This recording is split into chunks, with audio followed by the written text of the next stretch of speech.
In 1952, a man steps off a plane in Tokyo. He's well dressed, confident, and speaks several languages fluently. He hands over his passport, official looking, complete with stamps. The customs officer furrows his brow. "Where's Taurid?" he asks.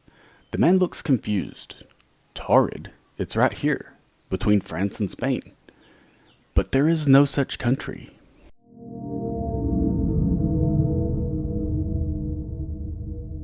Welcome back to Legends May Live, where we explore the strange, the mysterious, and the eerie.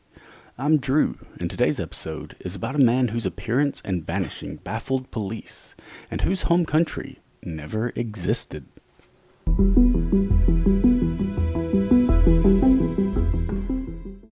The airport was bustling with busy passengers rushing to their terminals, filing off of planes, and rushing to reclaim their luggage. This was a time before you could just pull out your phone and look up boarding and departure information, or send a text to your friends or family to coordinate a meetup or ask for directions. You had to have everything in order right at the gate, and it was very paper-centric. We are now boarding rows 30 to 40. Rows 30 to 40 through both doors 888.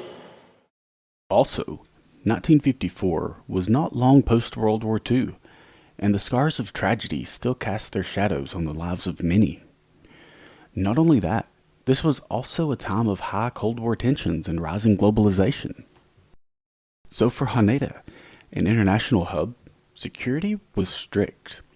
Any possible threat was taken very seriously, and on this day, everything was going about as well as any other day.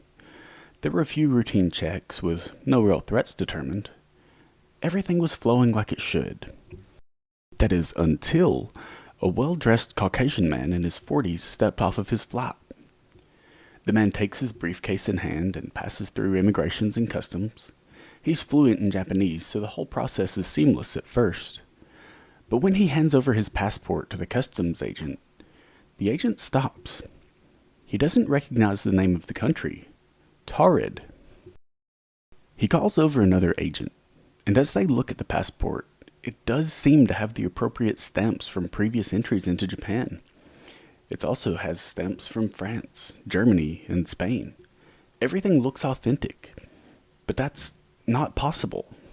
They question the man about it, but he seems genuinely taken aback. He says, "Taurid, the country between France and Spain." To which the customs agents were even more perplexed because they don't know of such a country. So Japanese officials detain him, and they take him in for further questioning. They sit him down, bring out a map, and ask him to show them where this Taurid is.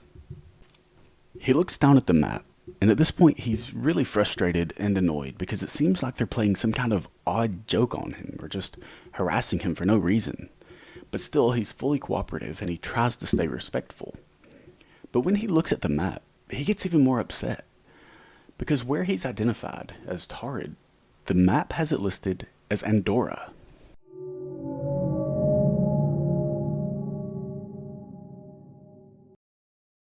Even so, he sticks to his story. Police have no idea what's going on or what to do with this man now.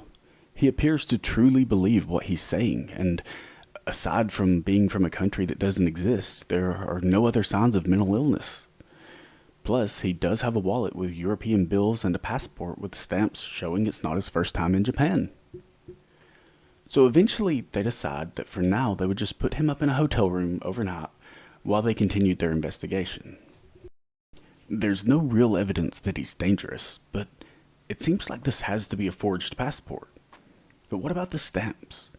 Is it possible that there's some sort of bizarre mistake here?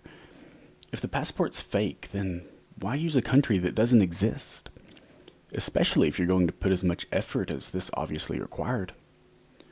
So while police go back and forth on this, trying to figure out what's going on, the man is put up in a room with only one way out, and guards are stationed at his door to keep watch. But the next day, police returned to question him further, and he was gone.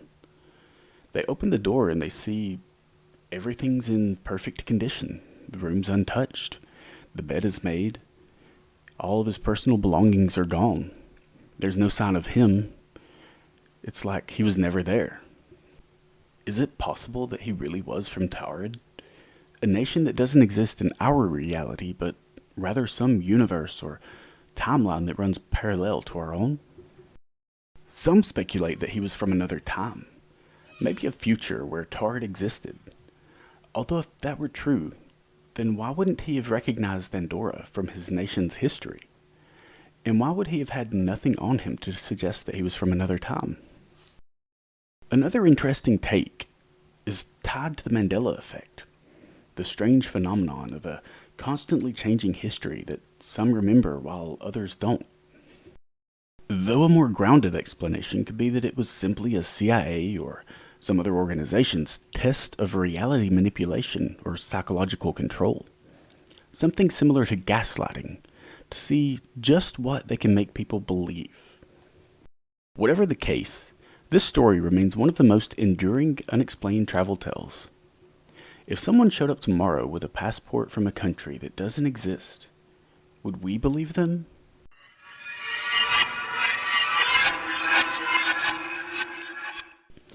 That's it for today's episode of Legends May Live. If you enjoyed today's story, please be sure to like, subscribe, and send it to a friend who loves a mystery. Have you ever experienced a glitch in reality? A memory that doesn't match the world around you? If so, we'd love to hear it. Until next time, keep your eyes open and keep a lookout, because legends may live.